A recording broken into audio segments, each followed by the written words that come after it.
All right, today we are talking with Ian Altman, the co-author of SameSide Selling Second Edition, which is a bit of a mouthful to go through. SameSide Selling has been a bestseller for 5 years now in terms of helping salespeople to not think of their prospects as the enemy for whom they must beat into submission. Ian, what is First of all, why a second edition if the concept is timeless, which I personally think it is. Well, you know what? And it is timeless. There's a few things that we did. One is that there's some core principles that I've been teaching for the last 5 years that just weren't in the book. So they came up as we were teaching people things afterwards, where they would say, well, man, I'm still struggling with these concepts. How do I actually apply it?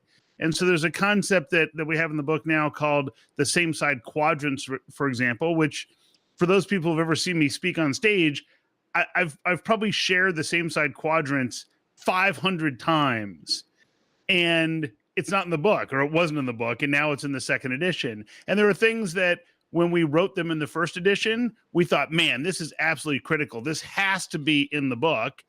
And then upon further review, we realized not so necessary. It's kind of just extra fluff. So we took those things out. We cleaned up some stuff. We added a bunch of digital case studies. So now anybody who gets the book, they have access to a site where it's constantly growing different case studies. And so the idea is to make it so that it's much more practical. I mean, people felt it was pretty practical before, but it just makes it that much more practical for people to actually be able to implement it and get the results that other people have seen. Gotcha. Now, for the folks who have not read it, it is a about 220-page book, 9 chapters. You want to briefly walk through what is same-side selling? I mean, it is somewhat intuitive from the name, but we want to talk about the concept. Sure. So the almost every book that's ever been written about sales either uses a game metaphor or a battle metaphor. So in the game metaphor, there's a winner and a loser. In the battle metaphor, the loser actually dies. and then we wonder why we have this adversarial tension between buyer and seller. What a shocker. So the metaphor that we introduce in same-side selling is more of a puzzle metaphor. So my co-author, Jack Quarles, you can probably guess from Jack's last name, Quarles, Jack is a guy who spent 2 decades in purchasing and procurement. And so the idea is that for what we bake into every single chapter, every page is the buyer and the seller's perspective. And with this puzzle metaphor, the idea is, look, we want to collaborate together. I'm going to bring my puzzle pieces, you bring yours. We're going to sit on the same side of the table and lay our puzzle pieces on the table and see whether or not we have a fit. Do these pieces fit together? And if so, is it for the right picture that we're going to end up with something that looks great? Because if not, that client will become the bane of our existence, and we get sucked into the vortex of evil. It is true. I mean, think about it. You have everything from target marketing to even the inaptly described email blast. Exactly. The email blast. And then you get people and think about it. Then we introduce marketing, like guerrilla marketing. I mean, it's all these battle and war metaphors. And then we wonder why clients are a little bit resistant and not as trusting as we might like them to be. So with same-side selling, with this concept, in the last 5 years, have you run into those people who've said, "Well, no, my organization's special. We're a little snowflake.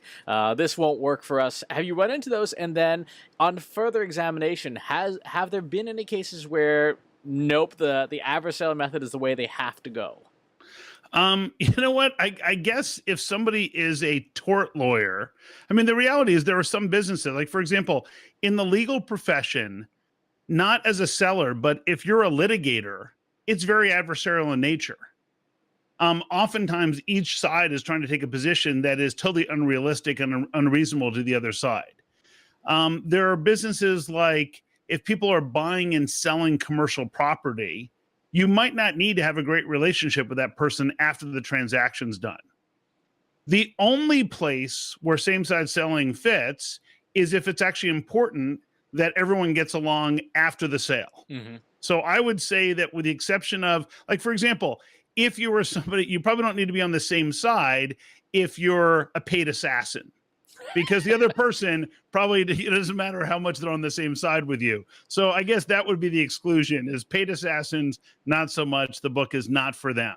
And really it's catered much more to the B2B side of the world, because that's our background. Mm-hmm. And yet we get emails and success stories from people all the time who say, no, this applies on the consumer side too. And my favorite is when I get an email from somebody who says, just so you know, I mean, I'm using some of these concepts in dating and it's working great. Oh, well, that's something that I don't apply a whole lot of my own marketing technology to. So I assume that we'll just let those folks be happy. Exactly. You mentioned on the B2B side, so I assume that means that there's a lot of folks for whom that is a more complex sale, where there's many steps to negotiation things. Are you seeing people use the concepts of same-side selling for things that are very transactional sales, e-commerce sales, things like that, where there's not a salesperson talking, but there's a checkout gateway, buy the SaaS software? How are you seeing same-side selling applying to that? Well, so where it ties into that is more on the marketing side. So if you think about it, once I get to that transactional type sale, then what happens is now I'm relying on the customer going through that journey, in many cases on their own. And so what I have to do is I follow very similar principles. So one of the concepts we talk about in same-side selling is focusing on the problems you solve rather than what it is that you do. So to that extent, instead of having your website talk about here's what we do, you would say, well, people use this software usually facing one of these 2 or 3 problems. That's why they come to us. So then we get them to say, oh, okay, they solve that kind of problem. I have that problem. So then it makes sense. The next level is what we call disarming. So the idea is I need to acknowledge that not everyone's a good fit for us. And so what that might sound like is, look, so just because you're having that problem doesn't necessarily mean that we can help you. So here are 2 or 3 conditions that we may not be the best fit for. Mm-hmm. And then it allows people to kind of say, oh, okay, so they're not just assuming that everyone's a great fit. They're actually open to the fact that maybe they're not a great fit, which makes everything you say way more credible. I mean, keep in mind, one of the tenets behind same-side selling is that your goal is not to sell to everybody. Your goal is to sell to the people you can help the most and actually deter the people who you can't help. Mm-hmm. And that's a hard thing for people to get their head around, because a lot of people, they think all revenue is good revenue, and it just isn't so. In chapter 2, you talk a lot about being unique, about developing that market differentiator and stuff. And one of the things that I know I certainly see in my LinkedIn inbox every single day are scads of perfectly identical prospecting pitches and things. Why is the profession of selling stuck in such a rote templated environment where everybody sounds the same? It's like, okay, we are the better, faster, cheaper, slightly more advanced, whatever the thing is. As our friend Jay Bear says, same is lame. And it's just, if you sound like everyone else, it's awful. And how many times do you get a solicitation from somebody where it says, gee, Chris, I know that I help companies and then they give your company name exactly as it is in LinkedIn. And we do this and this and this, and I know it'll be perfect for you. When can we schedule a call? And you're thinking, what an idiot. And the problem is that here's what you need to recognize. One, that person wasn't born with that idea in their head. Someone said to them, hey, here's a good idea. Here's what you should do. So we got to find that person, take him out back, and beat him into the ground. Okay, but we're probably not going to find that person. But what we need to appreciate is that oftentimes people are just doing what they've been taught to do and what they've been told to do, and so it's really not their fault. They just don't know a better way. And so a lot of what we talk about in same-side selling is how we take a more modern approach to sales and marketing. So instead of reaching out to someone saying, "Oh, I know I can help you. Here's what we do," you would say, look, here are the kind of problems that we solve. And I can't tell from looking at your website, Chris, whether or not you're facing one of these. If you know of 1 or 2 people who might be facing that, I'd be happy to talk to them to see if maybe we can help. Well, you might be inclined to actually listen to that and go, you know what? I don't have that need, but Tom does. Or, it opens up your mind to the fact that maybe this will work. When you're just constantly pushing forward for the sale, you're just repelling everybody away from you. Mm-hmm. Talk a little about in the concepts in narrowing your market and understanding who is or is not a good customer, who is or is not a prospecting customer. How do you answer the executive, not the line salesperson who, is trying to do the best that they can do, but the C-level executive is like, this is our revenue number for the quarter. You have to hit it. We don't care how you do it, but you got to make this number or you don't get your bonus. How do you reconcile the same side selling approach of not creating that average sales, like super thirsty sales guy with the executive says, hit the numbers or else I fire you? So keep in mind, the organizations that implement same side selling, if you look at the case studies, it's people that grew from 17 million to over 100 million in 3 years. Now, the case study example there is a company called BrightClaim. BrightClaim grew from 14 million to 17 million in the prior 3 years. So they went 14 to 17 in 3 years. Then they went 17 to over 100 million in 3 years. So it's not that people aren't enthusiastic about growing. It's when you come to the realization that says, you know what? I waste a lot of resources chasing opportunities that we had no business ever working with. And so I profile companies in the book who actually more than doubled their growth rate while pursuing 40% fewer opportunities. So it sounds counterintuitive that says, look, the key to you growing is not chasing as much garbage, but that's really what it comes down to is don't chase stuff where you're not the best fit. Don't chase stuff where you can't have a profound impact for them. One of the questions we ask people is, so why would this client or prospect do business with you? And if you can't quickly come up with the answer, they're not going to figure it out on their own. Mm-hmm. I used to work at an organization where marketing had to be generating leads of, prospects, really, if to be technical. And the demands kept getting higher and higher and higher every quarter. It went from 2,000 to 3,000. This was a SaaS-based company. And sales had a closing rate of 0.01%, meaning that... oh, that's awesome. Look, imagine how much time they're wasting. Well, that was the thing, and sales would complain that the leads are, it's a classic Glenn Ross. The leads are weak, and but this was a company that sold email marketing. There were not that many qualified companies out there. Certainly not 3,000 a quarter. Eventually, what ended up happening was getting anything and everything, and that created this adversarial relationship between sales and marketing. How do you help both marketers and salespeople get on the same side internally in a company to help them understand? Yeah, you're going to get fewer leads, but theoretically they should be higher quality. How do you help bridge that battle? You know what? I'm glad you asked. I was actually just working with a company this week. It's about an $18 billion company. And so I was doing a keynote for their group and then some breakout sessions with the team.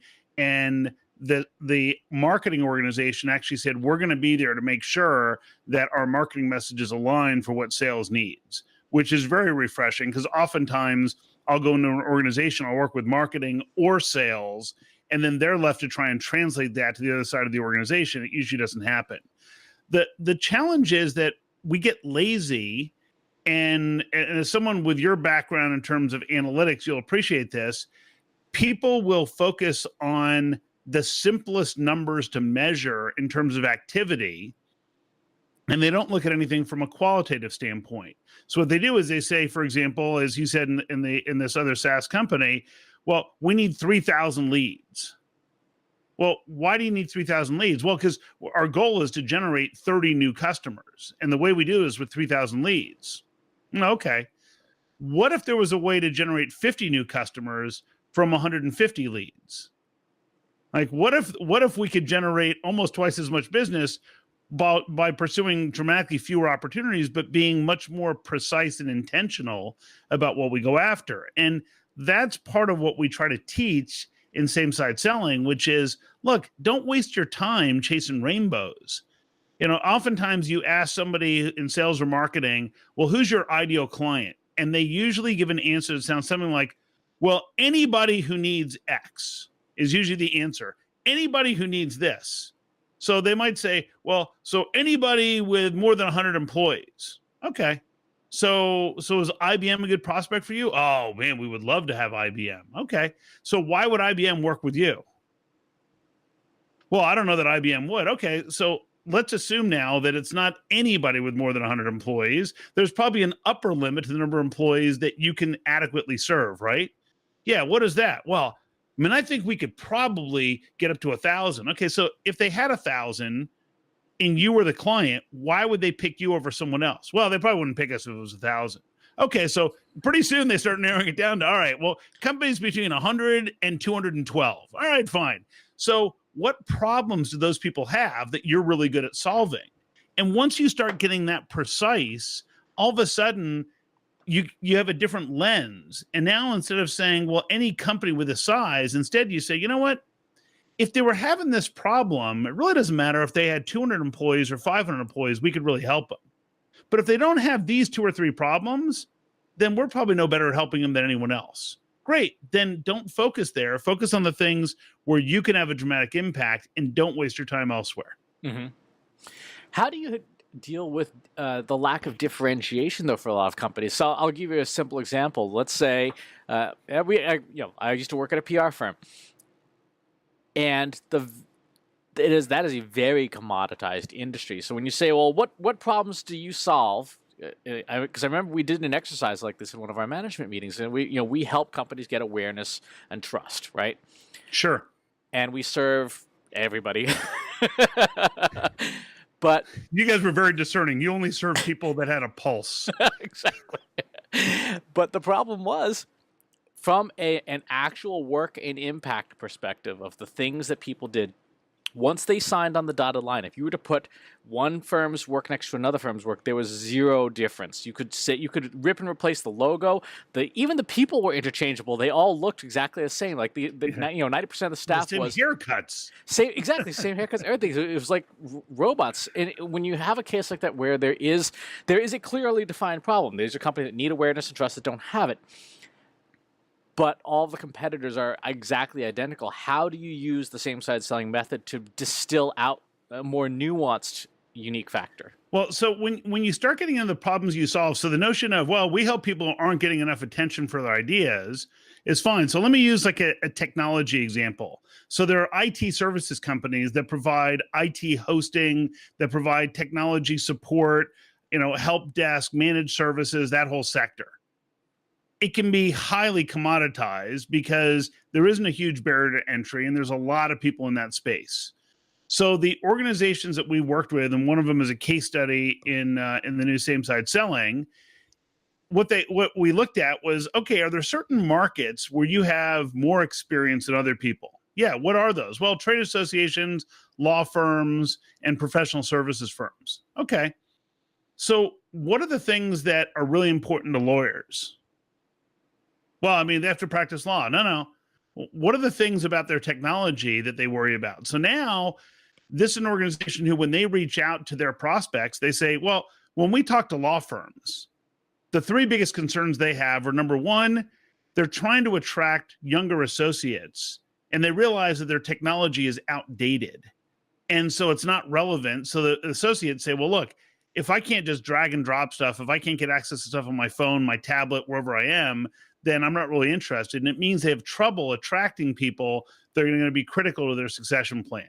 The other side is that they've got techno people internally who seem pretty hip, but they don't really know if these guys understand the latest and greatest technology. It just, they know more than the attorneys do. So they kind of feel captive to those people. And the third one is that they're losing billable time because their systems go down, and sometimes it means they miss deadlines, and it could lead to them losing a lot of business. So, those are the kind of problems people come to us to solve at other law firms. How well do those resonate with you? People will be like, oh man, we have that issue exactly. And if they came in and said, well, the problem we solve is reliability of IT systems, they're going to sound like everybody else. But because they took the time to specialize in a certain area, now we're the experts at applying technology in this market space. And here's the funny part, that while they've been doing this, their business has now grown they're perceived in the marketplace as the go-to people for law firms and trade associations. And there were two players who were doing reasonably well with law firms, and both of those firms are now just being destroyed because the people we worked with now have got the messaging so tight that the law firms say, oh yeah, you got to use them. When 3 years ago, they had a bunch of law firm clients, but their messaging wasn't precise enough. If you think about it, look at it this way. Think about it like a medical metaphor. You're never going to say to somebody, oh, let me refer you to this person. They are like the best generalist. This person is like pretty much okay in 8 different areas. No, we recommend people to specialists. And so specialization is really key. And you can't just do it by name. You really got to invest the time and the energy and making sure you've got the lingo and the terminology to go with that industry. Does that answer that okay? Absolutely. Cool. I know one of the other big sales problems, and certainly one that I could speak to personally, is I lose more sales to this than anything else, and that is the arch enemy known as no decision. The status quo. Exactly. How are you seeing people succeed using same-side selling to beat no decision? Okay. Well, so keep in mind, sometimes no decision is the right decision. So the first thing we have to acknowledge is that sometimes the client's better off doing nothing. But there's a structure that we have in same-side selling. I think it's on page 76 in the printed version, called the same-side quadrants. And the idea is that very often when someone's trying to solve something, they have this initial issue, if you will. And it's all centered around research that I've done with over 10,000 CEOs and executives and how they make and approve decisions. And so I put people in this scenario. I say, look, someone on your team wants to spend $20,000 on something. I call it a Gesertenblatt because I want something that's easy to spell and pronounce. And so, someone wants to buy this Gesertenblatt. It costs $20,000, requires no resources on your part, takes 45 days to implement it. What are the questions you have to ask? And I put executives in that scenario, and in teams, they come up with their top 5. Then I have them narrowed down to their top 3. And no matter where they are in the world, whether they're running $1 million company or a multi-billion-dollar company, they give the same 3 answers, meaning the same 3 questions they would have to have answered every single time. And if we had time, we would discuss it with your listeners, but no. So, so the questions that people ask, the first one's a compound question, which is, well, what problem does this solve and why do we need it?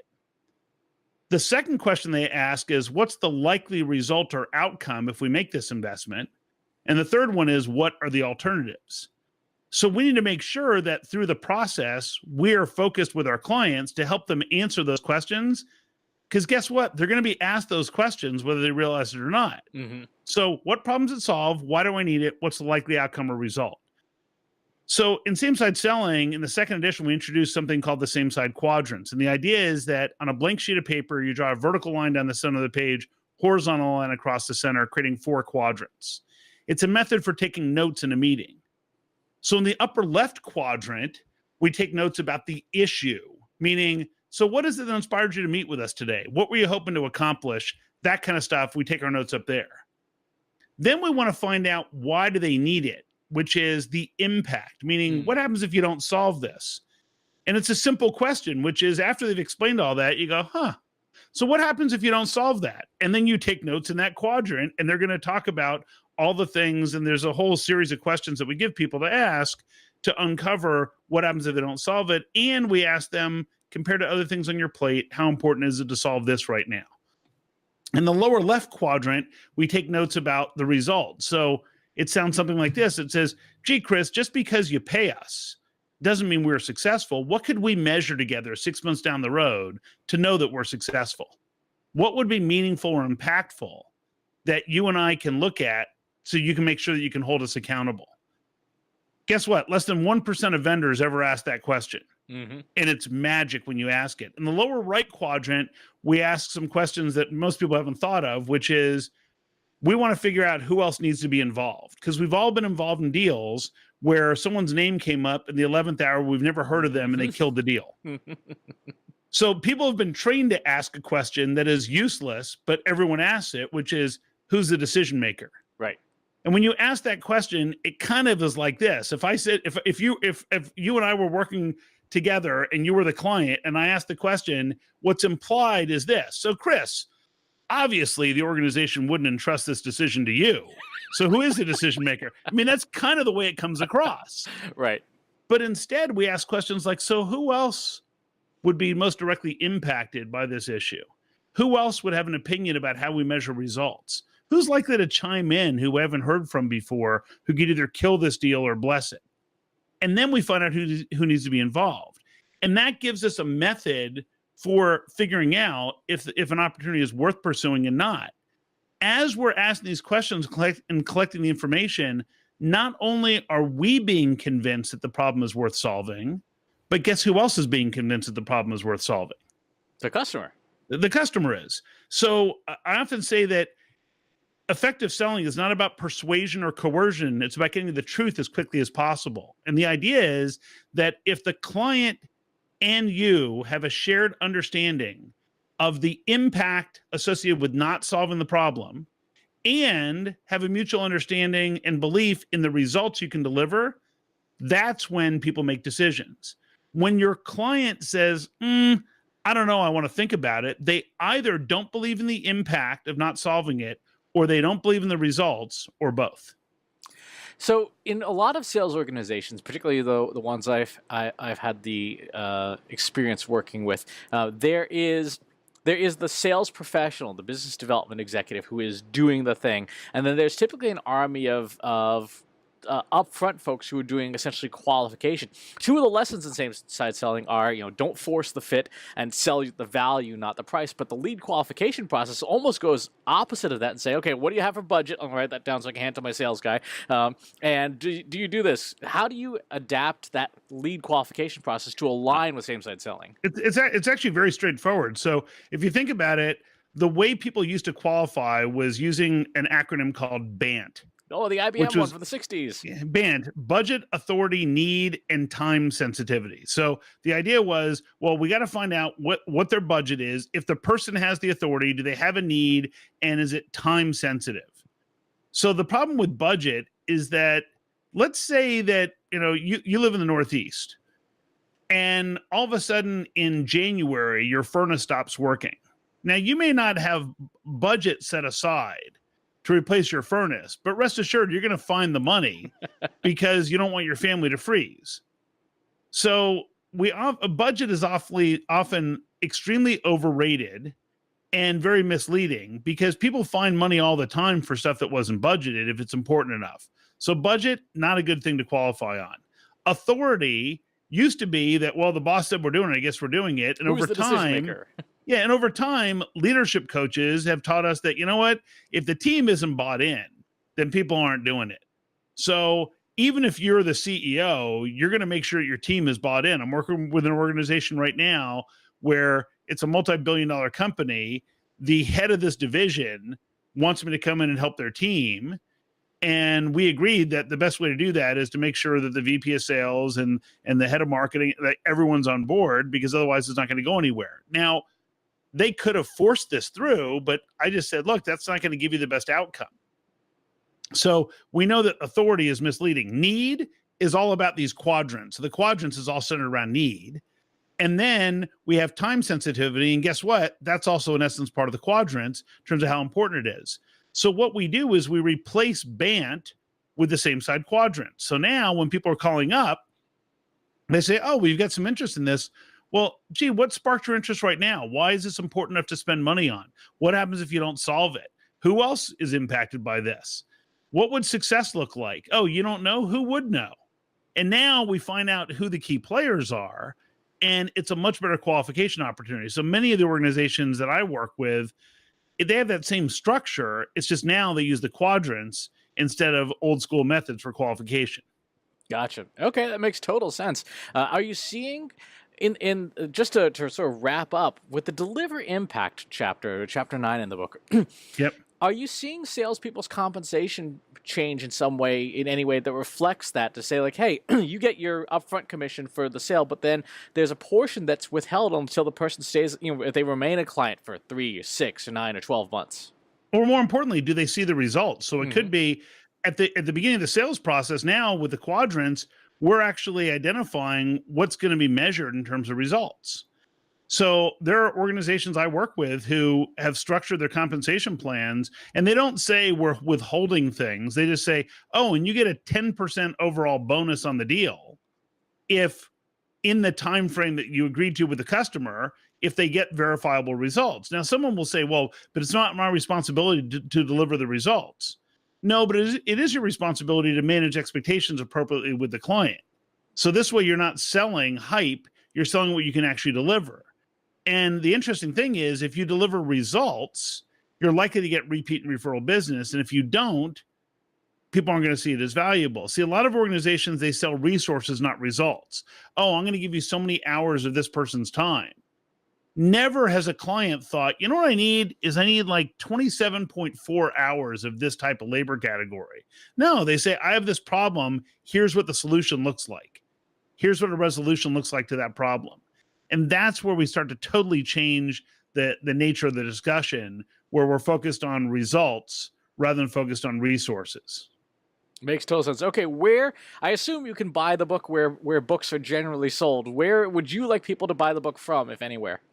You know what? They can, it's any place they prefer to buy it. So we try to make it as frictionless as possible. So whether it's Amazon or Barnes and Noble, your favorite independent bookstore, if they want Kindle, we launched all of the versions simultaneously. So for the second edition, you can get paperback, you can get hardcover, you can get the Audible version, you can get the Kindle version, all at the same time.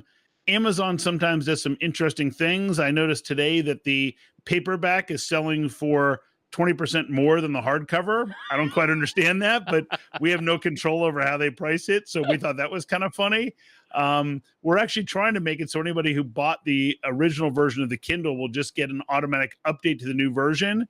But I feel like Amazon kind of believes that we might be doing something nefarious rather than trying to do something generous. So we're just trying to work through those kinks. But in the meantime, while they're trying to figure that out, we've made it so it's like the Kindle version at launch, I think, is $2.99, just so that while they're trying to work that out, we can make it much easier for people to get it. So, you know, you can go to samesideselling.com to get the bonus content.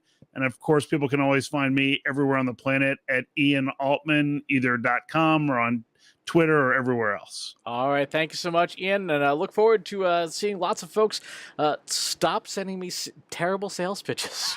Yeah, well, you know what? Every time you get one of those, just remember it's an opportunity for me. Thanks so much. Thanks, Chris. Want help solving your company's data, analytics, and digital marketing problems? Visit trustinsights.ai today and let us know how we can help you.